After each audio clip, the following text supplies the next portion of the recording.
24/7 Laredo's second episode of the Laredo Border Chronicles, a show that we have to show issues affecting Laredo and on both sides of the river. In fact, 24/7 Laredo is a free and original independent news site that talks about issues, like I mentioned, that affects both sides of our communities. Our mission, of course, is to make sure that we provide the issues to you and for you to make the decision based on the information that we provide you. Of course, you can like us on Facebook or you can subscribe to our YouTube channel. And I promise you the podcast will be interesting, and we're really excited because this is the second episode of about maybe another 45 that already are coming down the pike. So I want to thank our sponsors, the Law Office of Mario Castillo, Liquid Studios, Mi Salvador Home Health Care, and our Webb County Sheriff for being our major sponsors of our show. Today we have a very special guest, Laredo's very own mayor, Dr. Victor Trevino, who has made time with us to talk to us about the issues affecting Laredo. How are you, Mayor? Good. Thank you for having me. Well, welcome to the show. Thank you. Well, Mayor, I had an opportunity to attend your city council meetings just last night, and I find it fascinating the way you run it there. It's you obviously run a very you're calm and cool and collected while things are happening all over you, and so I'm glad that you're holding on to the microphone, Mayor. But one of the first things that got off the bat went out was the tecolotes. What happened, Mayor? Well, that was a topic of discussion, and there had been a controversial issue. There's a lot of personalities involved in this issue, and but I was elected by the people to be the voice of the public. And we know that public wants the tecolotes. A lot of people are pushing for that. That's their entertainment. The quality of life in Laredo improves with teams like that. And I think we have to pursue that idea. And also, the city council gave direction to management to do a deal with the tecolotes. So everything was in place and had to be in place. So the idea to promote it was something I did have in mind. So those are the things I've always been saying. The tecolotes are the brand of Laredo. We have to look at the big picture. We have to look at what the tecolotes are for Laredo and the amount of business and tourism it will provide. So I think all these things are important. We have to look at the big picture. And the big picture, Mary, seems to me what you're suggesting to us is the international flavor or the international connections between Laredo, the U.S., Laredo and Mexico, and the tecolotes represents that interconnection that ties us together. Exactly. Besides all the binational relationship we have and the good rapport we have with our sister city and officials from Mexico, this is important because we're poised to be maybe the largest land port in the Americas as we're going. So we have to start thinking along those lines. And if we have a team that represents both countries, that's more of a benefit. So all of this together is important so we can move on forward. Mayor, during that period of time, there were some issues concerning some issues between the city of Laredo and los tecolotes in terms of maybe the sales or the franchise or the use of the facilities. Those issues were worked out. There were options given to them, and they agreed to some of the options. Now, the full contract hasn't been disclosed yet, but they agreed to move forward with the options they have. So I think that's a good first step, and I think they were happy. They left the council with smile on their faces. Oh, well, yes, sir. I looked at 24/7 Laredo and just exploded in approval. Almost it was universal support. Everybody was happy that we were able to do some kind of agreement. But this required a lot of wisdom, if you can call it, and a lot of looking at what the benefits will be. We have to understand that we just can't just think of the small items like the concession stands or the candies or little things like that. We have to look at the bigger picture of international trade and the quality of life. Exactly. We would not have had another team this year, at least, had there been no. Probably not. And I don't think another team could fill the shoes of the Tecos and all the fame that they have. Right. Well, Mayor, when will we know what the terms of the contract? We're waiting for that, and now that we have a city manager, he'll be able to look into that and look at all the fine tuning that has to be done. And I'm pretty sure the city manager is a mature person. He's down to earth, and I confide that he will give us a good contract. Mayor, I think one of the reasons there were issues because there was a fight between the management company before and the Tecolotes. Have you all resolved yet the management team yet, or is that coming up soon? That is another issue. The management team actually is the one that will do the actual back and forth with the team. And at the end, the city manager will be involved. But the previous management team was the problem. Now, this is a new management team. So hopefully that... And it hasn't been picked yet, I would imagine. They have identified an entity already. Okay. Get this.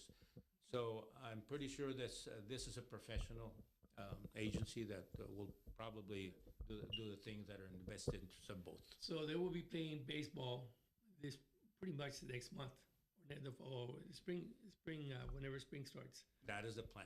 Oh, good. Well, congratulations. That was a big deal because it was sitting there for at least 6 to 8 months in the mud and this thing could not be resolved. And I am happy it went this way. Good. Well, congratulations, Mayor.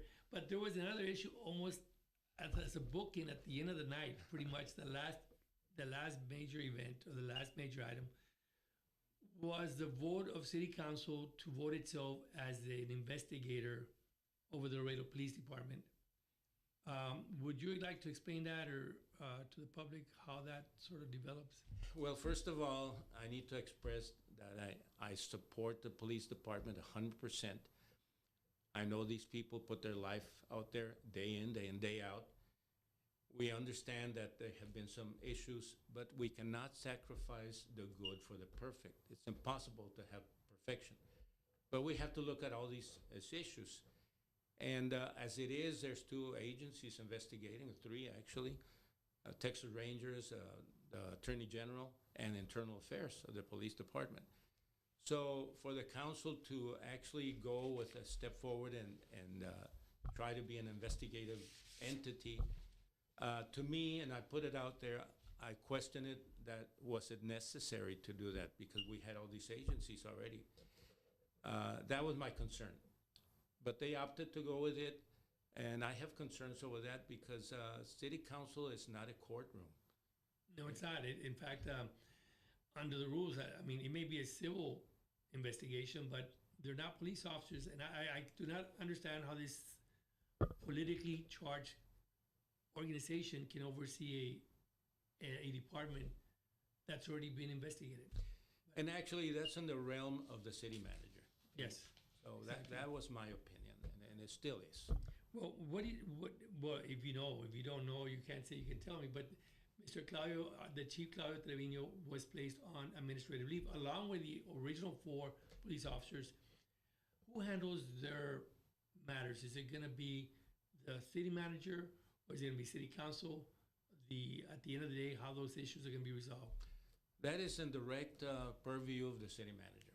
City manager has control of employees, all the employees of the city, police department also. So I think it's a role of the city manager. Unfortunately, we have not had a permanent city manager for a long time.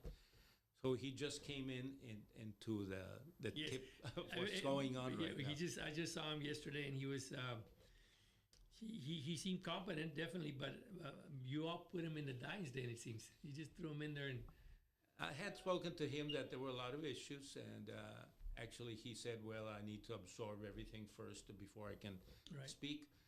But generally speaking, some of the questions that were asked to him were about what he would do with his wisdom and his knowledge, not specifically anything regarding a situation because he may not know all the details. But he was able to guide us a little bit, which I appreciated, and I think he will do a good job. Good. Well, Mayor, we'll find out. Hopefully he does a great job and he stays on for a good while. He won't be replaced anytime soon.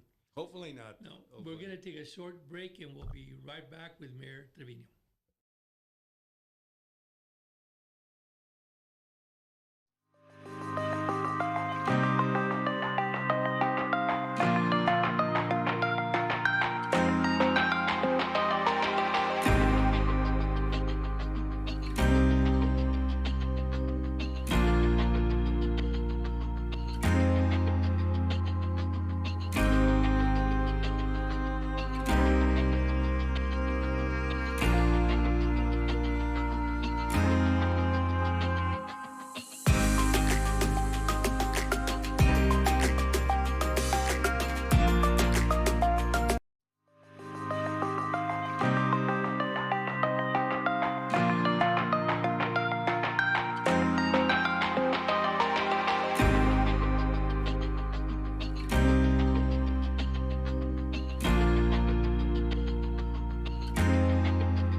fortunate to have Dr. Victor Trevino, Mayor of Laredo, to join us. Mayor, I was there for 7 hours last night, and I had an opportunity to see you at work, and work was done. There were motions filed and discussions were had between the councilmen and so on. But there also seems to be some animosity or some, maybe not name calling, but certainly animosity and some bad stuff going on between the councilmen or council persons. And unless I'm wrong, I could be that I'm reading things wrong, but as taxpayers, we'd like to see a council that's completely professional and handles everything above board. And for the most part, it was, because you got some good people there. But how can we improve decorum at City Hall? I think it starts with the top. It starts with the example. And if we instill that type of culture, we can disagree, but we have to remain civil and cordial. And that's how you get to a middle ground, a common ground. And I think you make more progress like that. So that's always been my way of thinking. And I hope I can instill that in the council by the way I am. I try to be cordial and civil all the time, even if I don't agree with what they're saying. And I state my reasons why not. And maybe we can agree on something. We can, like they say, agree to disagree. But that is the thing. If it doesn't start at the top, then there'll be no direction. So the direction I want to give them is to be civil and cordial. Good. The the city manager also seems to be calm and collected. He does. Maybe that'll instill some kind of hope. Well, I'm hopeful, because I sat there for 7 hours, and Mayor, with all due respect, I mean, at one point I didn't know what numbers you all were in because there's so much flipping pages. But at the end of the day, it got done. So I guess there's a madness to the system, but it works. It works. It's a lengthy procedure, Yeah. but we have to keep focused. Right. We can't afford to just lose Right. interest or lose focus. Well, Mayor, there was one discussion that was brought up at the very end. Was the issue about the Tomas Sanchez statute. That's a little nugget of information I didn't know about. Could you tell us a little bit about it, please? And by the way, you are related. There is a blood lineage for you. I'm a direct descendant. I'm the 85th mayor. He was the first mayor. So there is a duty that I have to continue doing the right thing. But in regards to that discussion, one of my items was the discretionary funds that were $1 million per district, and that was outrageous, where San Antonio has $50,000 per district. So I brought this up, and I asked, what is the reason for the $1 million? People are asking me, where is that $1 million? Where is it? On the streets, on the sidewalks? Nobody sees it. And people are concerned. They're asking me, what is that discretionary funds? Okay, they reduced it to $500,000. $500,000 times 8 is still a lot of money. And eventually they brought it down to $250,000. Now the question is, how much do we need? We may need $250,000, like some argued. They have a lot of projects, things are going up, cost of materials are going up. True, but where's the accountability? Who keeps tabs of that? And eventually there was a decision to put out some kind of accountability, some kind of way we can keep tabs on what the money is being used for. Because I did bring up the topic, how was the statue of Tomas Sanchez commended to who, or assigned to whom to build it, and where is the statue? And when was it allegedly approved, Mayor? It was approved several years ago, and there's still no sight of the statue. And the question was it done with the discretionary funds? And the answer was yes. That's a prime example. There was no contract because it's discretionary funds. Now, where's the statue? They said it would be available in June or some. We've been hearing that for a long time, and still no statue. So those are concerns that the people are worried about, and I'm with them. Where is everything that they're saying? We can't continue to be like that if we're supposed to be the largest land port in the Americas. We cannot continue. Well, business is not going to allow that type of corruption. I mean, it will not, government won't. I mean, you all are sitting in very sensitive positions of power. That it does matter who sits there. It does matter who the mayor is. It does matter who the councilman is. Exactly. And doing the right things, you'll make progress. I think it's more difficult not to do the right things because you have to dance around a lot of things that are incorrect. Well, So at the end of the day, what happened to that statue? Does it exist? We don't know. That's the bottom line. I think we're going to dig into it a little bit more on that matter because I think I think it's proper to build a statue of Don Tomas Sanchez, who is the father of our community here, and yet he's not being honored. We've got several generals from Mexico honored here, but not or even a Confederate statue, or we used to have one. But certainly, Don Tomas Sanchez should be one of those that we should really consider putting up there. And I will pursue that topic. Yeah, I think please let us know how it turns out. Definitely. Now, Mayor, you've been at it for about 30 days now, Mayor. You've led delegations out of town in different cities, in Austin, Washington, and other areas. You've had meetings with your constituents. You've had meetings, city council meetings. You've met with a lot of public officials from Laredo and Mexico. It's been sort of like a whirlwind of activities going on, Mayor. What is that what you expected, Mayor? I think it has to be done because we need to establish more firmer bilateral relationships. We're looking at the World Trade Bridge that will be expanded pretty soon. 8 more lanes are going to be added. And we have to look at the 4-5 bridge also. That is something I have always said, that Laredo has to grow in all areas. We can't focus only on one side. We have to look at everything at the same time because this is going to overwhelm us. The infrastructure that we need is way behind. We need to step up our game. You look at the Mines Road, it's totally overwhelmed. So can you imagine what will happen in 3 to 5 years? It would be totally chaos. So we have to look at the infrastructure. We have to also look at the quality of life downtown. It's an area that we have to also clean up and beautify. It's an entry to our city, entry to the United States. It is of utmost importance because if you don't improve the quality of life, you don't retain people. The young people are leaving because there's nothing to do. There's no attractions. So we need to improve that so people can stay and promote smaller businesses and therefore improve the quality of life. Definitely. Mayor, in terms of infrastructure, you mentioned earlier, what are the plans for the infrastructure? Laredo has a Viva Laredo master plan where all these areas have a plan to be beautified. That has been in existence for several years, but I think we have to step up the speed to make it happen. Definitely, especially on the north side. Well, when it comes to economic development on the north side, I understand Councilman Perez really has her hands full in terms that is really the engine that runs our community, as far as I'm concerned, and it's gonna be even bigger as time goes on. It is, and access is very important. Infrastructure, highways. We have to do those things as of now because bodegas are popping up left and right. Millions and millions of square feet of bodega space up to mile 13 and beyond. And this is something that we have never seen grow so fast. So it's important to and step up. The issue of water, Mayor, will we be able to keep up with it? That's another thing. We have to look at water conservation. And that's one of the topics on the binational project, the river project. It's not a park. The park area is not important. It's the water conservation aspect. Because we have Carrizo canes here that seep up a lot of water to use. What a family of 4 uses on a daily basis, one Carrizo plant uses up in one day.